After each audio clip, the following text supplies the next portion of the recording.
भवपदमपि दिव्यधामकर्तुं तदुभयतन्त्रितहर्म्यमालिकेव भवनमणितरैर्विजृम्भमाणा जगति तरामिह रङ्गराजधानी श्रीवत्सचिह्नमिश्रेभ्यो नम मुक्तिमधीमहे निरुक्तयस्त्रयीकण्ठे जान्त्यमङ्गलसूत्रताम् श्रीपराशरभट्टार्य श्रीरङ्गेशपुरोहितः श्रीवत्साङ्कसुतः श्रीमान् श्रेयसे मेस्तु भूजसे श्रीवत्सचिह्नकुलवारिधिरत्नदीपं श्रीरङ्गनाथगुरुवर्जदजीकपात्रं शिष्यार्तिनाशकरमाश्रितकल्पवृक्षं श्रीरम्यकेसरिगुरुत्तममाश्रयामः.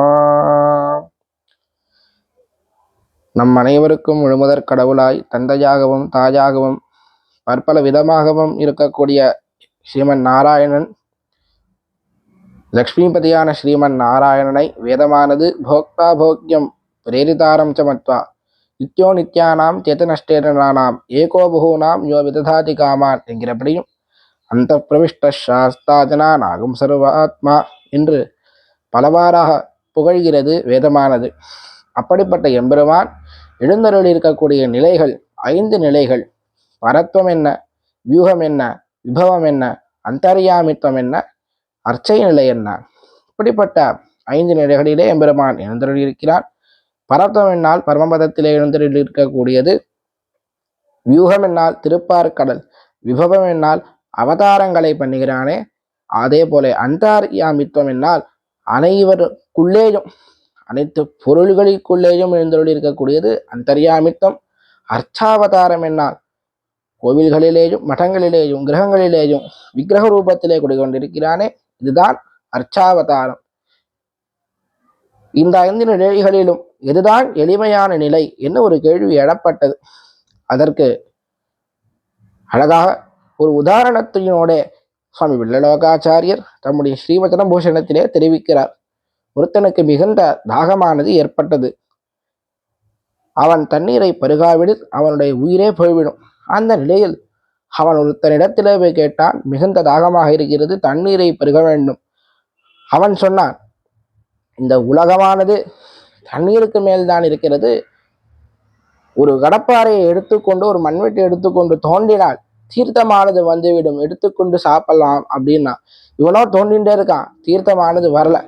அப்புறம் இன்னொருத்தனிடத்திலே போய் கேட்டான், ஆமா இந்த அண்டங்கள் எல்லாம் தாண்டி ஆவரண ஜலம்னு நல்ல சுத்தமான ஜலம் இருக்கிறது, அந்த ஜலத்திலே போய் நீர் குடித்து கொள்ளலாம் அப்படின்னா. அண்டத்துக்கு வெளில போனாதானே அந்த ஜலத்தையே பார்க்க முடியும், குடிக்க முடியும். அதனாலே அதுவும் சுலபமானது இல்லை. அப்புறம் இன்னொருத்தனிடத்துல போய் கேட்டான், காட்டாறு வெள்ளம் பெருக்கெடுத்து ஓடுகிறதே, அதிலே போய் தீர்த்தம் சாப்பிடும் அப்படின்னா.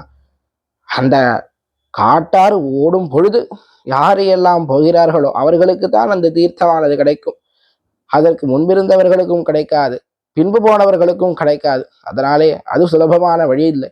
இன்னொருத்தரிடத்திலே கேட்கும் பொழுது அவர், பக்கத்திலே ஒரு குளம் இருக்கு, அங்கே போய் தீர்த்தம் சாப்பிடலாம் அப்படின்னு சொன்ன உடனே நேராக ஓடிப்போய் அந்த குளத்தில் ஒரு சொம்பிலே தீர்த்தத்தை சாப்பிட்டு முடித்து, இப்பொழுதுதான் உயிரே வந்தது என்று தெரிவித்தார். இதை இந்த 5 நிலைகளோட ஒப்பிட்டு பார்க்கலாம். வில்லலோகாச்சாரியர் இதை பூகத ஜலம் போலே அந்தர்யாமித்துவமும், ஆவரண ஜலம் போலே பரத்வமும், திருப்பார்கடல் போலே வியூகமும், பெருக்காறு போலே விபவங்களும், அதிலே தேங்கின மடுக்கள் போலே அர்ச்சாவதாரமும் என்று தெரிவிக்கிறார். நான் ஒருத்தர்கிட்ட கேட்டார், அந்தர்யாமி எல்லார் மனதிலையும் இருக்கிறான், அவனை தியானித்து கொண்டால் போறோம் அப்படின்னா. அது கஷ்டாங்க யோகம் பண்ணணும், இது பண்ணணும், அது பண்ணணும், இப்படி தோண்ட தோண்ட நம்மாலே அதை இந்த ஜலத்தை பார்க்கவே முடியாதோ அதே போல இங்கே அஷ்டாங்க யோகம் பண்ணணும், அதை பண்ணணும்னா அது எளிமையான வழி இல்லை. இரண்டாவது, பரமபதத்தில் இருக்கான் அப்படின்னா அவன் பரமபதத்தில் எப்பொழுது நம்மை கூப்பிட்டு கொள்கிறானோ அப்பொழுதுதான் நாம் அவனை பார்க்க முடியும். அதனாலே அது எளிய வழி இல்லை. அப்புறம் விபவாவதாரங்கள் அப்படின்னா அவன் ராமகிருஷ்ணாதி அவதாரங்கள் எடுக்கிறானே என்னால் அந்த அவதாரங்களிலே யாரையெல்லாம் இருந்திருந்தார்களோ அவர்கள் மட்டுமே பார்க்க முடியுமே தவிர வேற யாராலையும் பார்க்க முடியாது. அப்புறம் இன்னொருத்தரிடத்திலே கேட்கும் பொழுது இந்த அர்ச்சாவதார ரூபியாக எம்பெருமான் விக்கிரக வடிவிலே அனைவரும் பார்க்கும்படியாக, அனைவரும் அனைத்து சமயங்களிலும் பார்க்கும்படியாக எழுந்தருளி இருக்கிறானே அவனை போய் சேவித்துக் கொள்ளும் என்னால். அதுதான் மிகுந்த எளிமையான வழி. அப்படிப்பட்ட அர்ச்சாவதார திவ்ய தேசங்களிலே முதன்மையான திவ்ய தேசம் திருவரங்கம் பெரிய கோவில். அதிலே எம்பெருமான் பற்பல உற்சவங்களை கண்டருள்கிறான். அந்த உற்சவங்களிலே ஒரு உற்சவம் தெப்ப உற்சவம், பிளவோற்சவம், தோஜோற்சவம் என்று சொல்வார்கள். அந்த உற்சவத்தை பற்றி இப்பொழுது நாம் பார்க்கலாம். ஸ்ரீ பாஞ்சராத்திர ஆகமத்திலே இதை பற்றி என்னென்ன சொல்லியிருக்கிறது என்பதை இப்பொழுது பார்ப்போம். தீர்த்த கட்டங்களான புஷ்கரிணிகளையோ குளங்களையோ கண்டால் இப்பொழுது நமக்கு அர்ச்சாவதாரம் எம்பெருமானுடைய நிலையை ஞாபகம் வரும். இதே பெருமாளையும் தீர்த்தத்தையும் சேர்ந்து நாம் சேவித்தோமே ஆகில் அதுதான் தெப்போற்சவம், அதுதான் தோஜோற்சவம், அதுதான் பிளவோற்சவம்.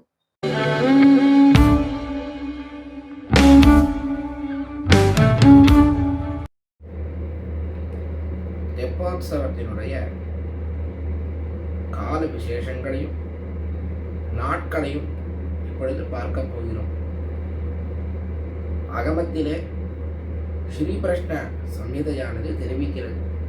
அசபக்ஷே சிந்துகன்யே க்ஷீரார்ணவ மகோத்சவம் சைஷிரே கிரீஷ்மகாலே வா சுக்லபக்ஷே சுபே தினே.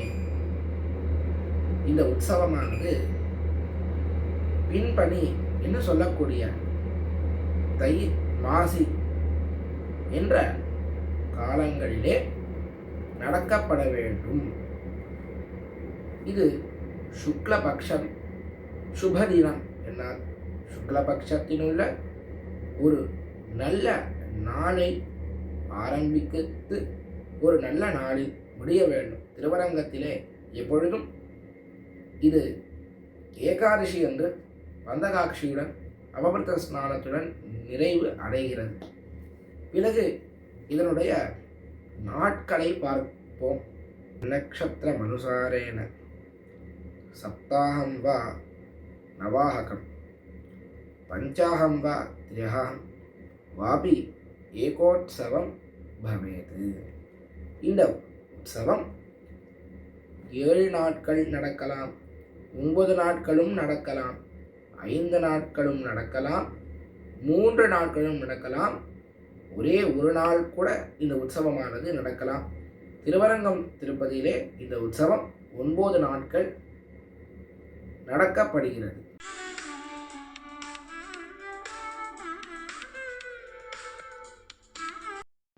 இதற்கான விடை ஸ்ரீபஷ்டத்திலே இருக்கிறது. உற்சவாரம்ப பூர்வேத் குர்யாத் அங்குரார்ப்பணமாச்சரேத் ரக்ஷாபந்தனம் ச விதிவத் கிருத்வா தேசிக சத்தமஹ ஆதாவந்தே ச தேவேஷம் அதமோத்தம சர்க்கதः ஸ்நாபயேத் பிரதிதினம் வாகனமாரோகணம் பவேத். இந்த உற்சவத்திற்கு முன்னாலே அங்குரார்ப்பணம் திருமுளை மண்ணை எடுத்து அதிலே பண்ணக்கூடிய கிரியைகளை அவசியம் செய்ய வேண்டும். இதை அர்ச்சகர்கள் செய்ய வேண்டும். இது ஒருவேளை 5 நாட்கள் 7 நாட்கள் 9 நாட்கள் இந்த உற்சவமானது நடந்தேறியதே ஆனால் இதிலே எம்பெருமானை பற்பல வாகனங்களிலே அவனை எழுந்தருளப் பண்ண வேண்டும் என்பது இந்த கேள்விக்கான பதிலாக இருக்கிறது.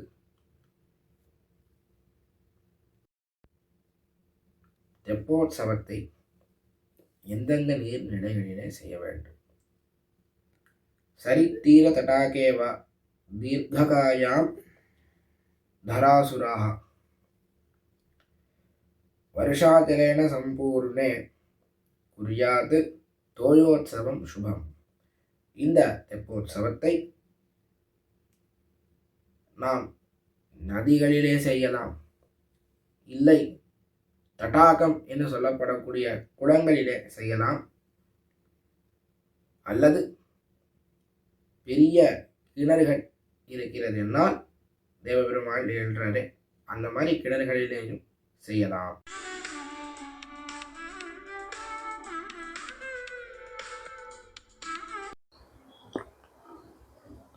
ஈஸ்வர சம்ஹிதையானது இந்த கேள்வியின் பதிலை தெரிவிக்கிறது. பிரகல்பிதம் ப்ளவம் திவ்யம் பலகாபிர் திருடீகிருதம் அநேக ஸ்தம்பயுக்தம் லோககைஹி திருடீகிருதம். இந்த ப்ளவம் நல்ல பழங்களினாலே, பலகாபிகி வாழை தோரணங்கள் என்ன இப்படிப்பட்ட தோரணங்களினாலே திருடீகிருதமாக அலங்காரம் பண்ண வேண்டும். இந்த பிளவத்திலே நல்ல அலங்காரத்தோடு இருக்கக்கூடிய தூண்களை நிர்மாணம் பண்ண வேண்டும். அடுத்தது விமான சதிருஷாகாரம் மண்டபா கிருதமிவா த்விதலம் திரிதலம் வாபி சதுப்பஞ்சதலான்விதம். சில திவ்யதேசங்களிலே விமானத்தை போலேயும் இந்த பிளவத்தை பண்ணுவார்கள். சில திவ்யதேசங்களிலே, திருவரங்கம் முதலான திவ்யதேசங்களிலே இதை மண்டபாகாரமாக பண்ணுவார்கள். இதே போல இந்த பிளவத்திலே நாம் எம்பெருமானோட சமதளத்தில் இருக்கக்கூடாது. அதனால் 2 தளங்கள் பண்ணலாம், 3 தளங்கள் பண்ணலாம், 4 பண்ணலாம், 5 தளங்கள் கொண்டதாகவும் இந்த தெப்பமானது இருக்கலாம். பொதுவாக திருவரங்கத்திலே 3 தளங்கள் இருக்கும். இதுதான் இந்த பிளவத்தினுடைய லட்சணம். ஸ்ரீ பிரஷ்டா சம்ஹிதையிலே தெப்பம் எவ்வளவு முறை சுற்ற வேண்டும் என்பதை தெரிவிக்கிறது. புஷ்பவர்ஷைர் விதானைஹி தேவம் சந்தோஷயேத் ததா பிரதட்சிணம் த்ரயம் குர்யாத் பஞ்சகம் சப்தகம் துவா. எம்பெருமானை தெப்பத்திலே நன்கு விதானங்கள் கட்டப்பட்டு அதன் கீழே திவ்ய சிம்ஹாசனத்திலே எழுந்தருள பண்ணி 3 பிரதட்சிணமும் பண்ணலாம், 5 பிரதட்சிணமும் பண்ணலாம், அல்லது 7 பிரதட்சிணம் கூட பண்ணலாம். சில திவ்யதேசங்கள், அதாவது திருவல்லிக்கேணி முதலான திவ்யதேசங்களிலே 5 சுற்றுக்கள், திருவரங்கம் திருப்பதி உத்தமோத்தம திவ்யதேசமான திருவரங்கம் திருப்பதியிலே 3 சுற்றுக்கள் எம்பெருமான் தெப்பத்திலே கண்டருளுவர்.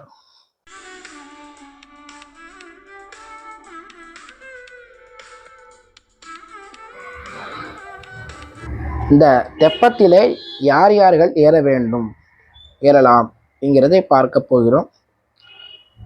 தேவிபியாம் சக தேவேஷம் லவமாரோஹயேத் ருஹ ஆச்சார்யः சாதகைஷ்சைவ தீக்ஷிதः பரிசாரகாः சேவாபராஸ்ததா அன்யே வைஷ்ணவாः வேத பாடகாः என்கிற ஸ்லோகங்களினாலே எம்பெருமானை ஸ்ரீதேவி பூதேவி தாயார் சகிதராய் எழுந்தருள பண்ண வேண்டும். அர்ச்சகர்கள், பரிசாரகர்கள், ஆச்சாரிய புருஷர்கள் என்று சொல்லப்படக்கூடியவர்கள், மற்றபடி இருக்கக்கூடிய கைங்கரியப்பரர்கள் இந்த தெப்பத்திலே எம்பெருமானோடே ஏறலாம்.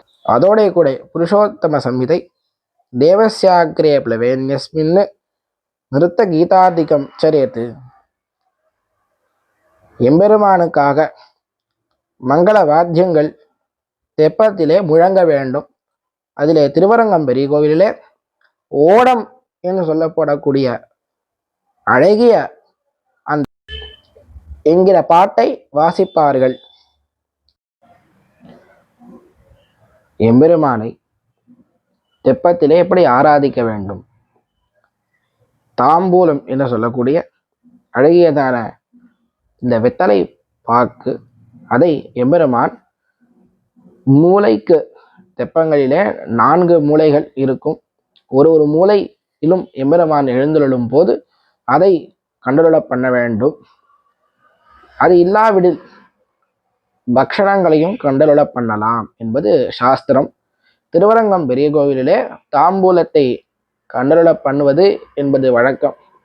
திருச்சேரை முதலான விதேசங்களிலே பக்ஷணங்கள் அங்கே எம்பெருமானுக்கு கண்டுகொள்ள பண்ணுவார்கள்.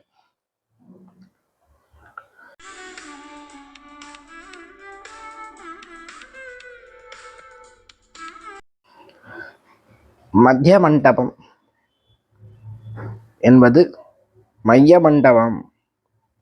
அதாவது மையம் என்றால் நடுவிலே இருக்கக்கூடியது. தெப்பக்குளத்திலே நடுவில் இருக்கக்கூடிய மண்டபத்திற்கு தமிழிலே மைய மண்டபம் என்னும், சம்ஸ்கிருதத்திலே மத்திய மண்டபம் என்னும் தெரிவிக்கிறார்கள். இந்த மண்டபத்திலே எம்பெருமான் எழுந்தருளி அவனுக்கு என்னென்ன பண்ண வேண்டும் என்பதை புருஷோத்தம சம்ஹிதையானது தெரிவிக்கிறது. தேவம் தத்திர சமர்ப்பியர்ச்ச சார்கணம் ருதுகாதிகம் நாரிகேலம் அபூபாதீன நிவேத்திய ததனந்தரம். எம்பெருமானை விசேஷமாக இந்த மண்டபத்திற்கு எழுந்தருள பண்ணி கொண்டு வந்து அவனுக்கு திருவாராதனங்கள் முதலானவற்றை செய்வித்து பக்ஷணங்களையோ அல்லது சுண்டல் வகைகளையோ அல்லது இதெல்லாம் முடியாத பட்சத்தில் தாம்பூலமாகது சமர்ப்பிக்கப்பட வேண்டும். திருவரங்கத்திலே தெப்பம் திருநாளன்னு எம்பெருமான் 2 சுற்று சுத்தி மத்திய மண்டபத்திற்கு எழுந்தருளி அங்கே பெருமானுக்கு திருவாராதனம், வேத விண்ணப்பம் மற்றும் மங்கள ஆரத்தி நடக்கப்படும். பற்பல கோவில்களிலே பற்பல விதமாகவும் நடக்கப்படும். 6வது ஆழ்வான் திருக்கோவிலிலே அங்கேதான் கார்த்தாலேருந்து சாயங்காலம் வரைக்கும் அங்கே எழுந்திருப்பார். திருமஞ்சனம் என்ன, திருவாராதனம், சேவாகாலம் முதலானவைகளும் இந்த மத்திய மண்டபத்திலே நடக்கலாம் என்பது ஆகம சாஸ்திரம்.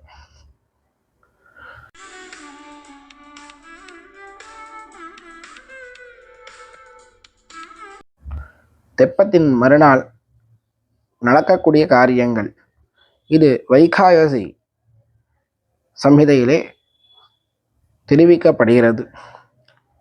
சிம்ஹாசனே சமாரோப்பிய பஷ்டான் நைவேத்தியம் அர்ப்பயேத் முஷ்டிதீப சஹஸ்ரேஸ்து கிருத்வா கிராம பிரதட்சிணம். விசேஷமாக எம்பெருமானை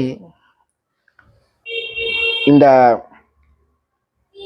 சரம் என்று சொல்லக்கூடிய தடாகம் என்று சொல்லக்கூடிய இந்த குளத்தின் அருகே இருக்கக்கூடிய மண்டபத்திலே எம்பெருமானை எழுந்தருள பண்ணி அவனுக்கு விசேஷமான திருமஞ்சனங்களையும் திருவாராதனங்களையும் கண்டுருள பண்ணி அவபிருத்த ஸ்நானம் என்று சொல்லக்கூடிய தீர்த்தவாரி நடந்தேறி பிறகு எம்பெருமான் அந்த மண்டபத்திலிருந்து முஷ்டி தீப சஹஸ்ரேஸ்து கிருத்வா கிராம பிரதட்சிணம் என்னால், முஷ்டி தீபம் என்னால் இந்த பந்தங்கள் என்று சொல்லுகிறோமே, தீப்பந்தங்கள், இப்படிப்பட்ட ஆயிரக்கணக்கான தீப்பந்தங்களோட எம்பெருமானை இந்த ஊரை சுற்றி எம்பெருமான் தன்னுடைய கோவிலுக்குள் எழுந்தருள பண்ண வேண்டும் என்பதை தெரிவிக்கிறது. ஸ்ரீரங்கத்திலே எம்பெருமான் பந்தகாட்சியோட சூரிய பிரபை வாகனம், அதனோட எம்பெருமான் தெப்ப மண்டபத்திலிருந்து எழுந்தருளி ராமானுஜ நூற்றந்தாதி என்று சொல்லக்கூடிய திவ்ய பிரபந்தத்தை தான் கேட்டுக்கொண்டு சித்திரை வீதிகள் வழியாக வலம் வந்து மூலஸ்தானத்தை அடைவார். தெப்போற்சவத்தை சேவிப்பவர்களுடைய விசேஷமான பலன்களை தெரிவிக்கிறது வைகாயசி சம்ஹிதை. கார்யேர்ஜஸ்து சம்பன்னः சம்சாரம் தரதி த்ருவம் பரிவாரயுதோ பக்தோ நாத்திர கார்யா விசாரணா என்று தெரிவிக்கிறது. எவனொருவன் இந்த தெப்போற்சவத்தை தெப்பத்திலே எம்பெருமானை சேவிக்கிறானோ அவனுக்கு சம்சாரமாகிற பெருங்கடலானது வத்தி எம்பெருமானுடைய திவ்ய சாயுஜ்யமான பரமபதத்தை அடைவான். நாமெல்லாம் பெரிய ஒரு கடலிலே தத்தளித்து கொண்டிருக்கிறோம். நம்மையெல்லாம் ஒரு தெப்பத்திலே எம்பெருமான் கையை பிடித்து அழைத்து கொண்டு இந்த சம்சாரத்திலே நம்மை விடுவிப்பான் என்பது தெரிவிக்கிறது. அடுத்த வாக்கியம் பரிவார யுக்தோ பக்தோ. இந்த தெப்போற்சவத்தை குடும்பத்துடனே கூடி வந்துதான் சேவிக்க வேண்டும். அப்படி குடும்பத்தோட யார் எல்லாம் இந்த பெருமாளை தெப்பத்திலே சேவிக்கிறார்களோ அந்த குடும்பமே எம்பெருமானுடைய பக்தர்களாக தொண்டர்களாக மாறிவிடுவார்கள் என்பதில் துளியும் சந்தேகமில்லை என்று தெரிவிக்கிறார்கள் இந்த பலஸ்ருதியிலே. இப்படிப்பட்ட இந்த தெப்போற்சவம் முன்பு தெரிவித்தார் போலே 9 நாட்கள் நடக்கக்கூடிய தெப்போற்சவம். பிப்ரவரி 27, 2026 அன்று 8ஆம் திருநாள் மாலை 6-7 மணி அளவில் எம்பெருமான் தெப்பத்திற்கு எழுந்தருளி தெப்பத்தை கண்டருளுவான்.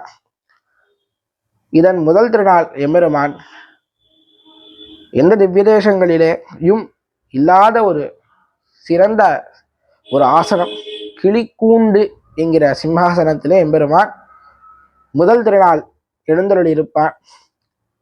4ஆம் திருநாள் விஹகராஜன் என்று சொல்லக்கூடிய வெள்ளி கருட வாகனத்திலே எம்பெருமான் இந்த உற்சவத்திலே மட்டும்தான் நம் அனைவருக்கும் சேவை சாதிப்பான். அது இப்பொழுது வரக்கூடிய ஞாயிற்றுக்கிழமை சண்டே இதையெல்லாம் அனைவரும் வந்து சேவிக்குமாறு பிரார்த்திக்கிறேன்.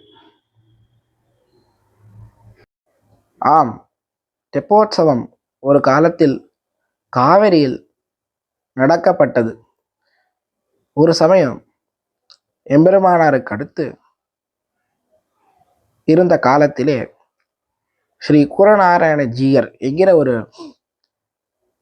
மகாவித்வான் சந்நியாசி, அவர் ஸ்ரீ ரங்கநாராயண ஜீயர் மடத்தினுடைய முதல் ஜீயராக எழுந்தருளியிருந்த காலம்.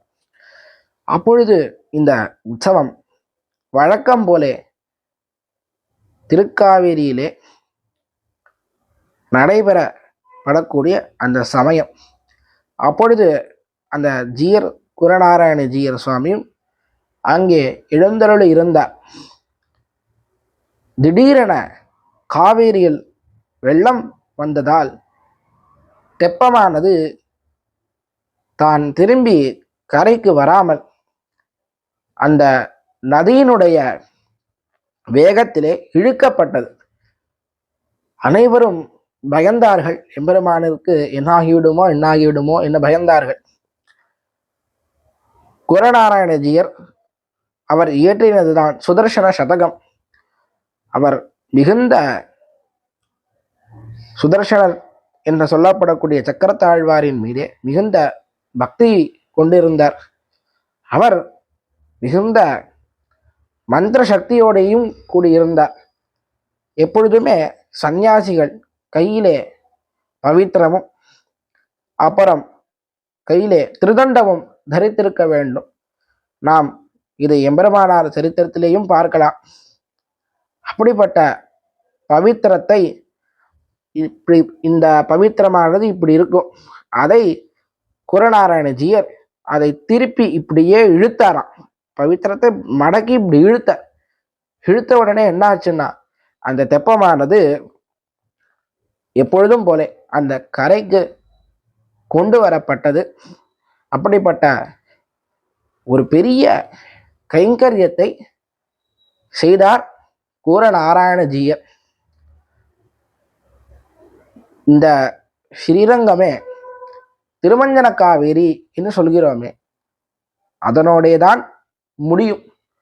ஆனால் இந்த வெள்ளமானது பெருக்கெடுத்து கொண்டு வருகிறது என்பதனாலே சோழ அரசனிடம் சொல்லி இன்னும் இந்த அம்மா மண்டபம் வரைக்கும் நிலத்தை கொண்டு வர செய்தவரே கூரநாராயணஜீயர். அது மட்டுமல்ல, அவர் நம்பெருமாளுக்காகவே ஒரு தெப்ப குளத்தை உருவாக்கி அங்கே மத்திய மண்டபத்தையும் கட்டி அந்த தடாக தீரத்திற்கு ஒரு மண்டபத்தையும் கட்டி அடுத்த வருடத்திலிருந்து எம்பெருமானுக்கு இந்த தெப்போற்சவமானது இந்த குளத்தில் நடைபெற வேண்டும் என்று மிகுந்த பெரிய பணியை அவர் செய்துள்ளார். அதனாலே இந்த தெப்போற்சவமானது தெப்ப குளத்திலே இன்று வரையிலும் கூரநாராயணஜீயராலே நன்று அவருடைய மிகுந்த அந்த கைங்கரியத்தினாலே இன்று வரையிலும் குறைவர நடந்து கொண்டிருக்கிறது. இப்படிப்பட்ட இந்த உற்சவத்திற்கு அனைவரும் வந்து அரங்கனின் அருளை பெற வேண்டுமாறு பிரார்த்தித்து கொண்டு இத்துடன் இதை நிறைவு செய்கிறேன். ஸ்ரீமதே ரம்யஜா மாத்ரு முனீந்திராய மகாத்மனே ஸ்ரீரங்கவாசினே பூஜாத் நித்யஸ்ரீ நித்யமங்கலம்.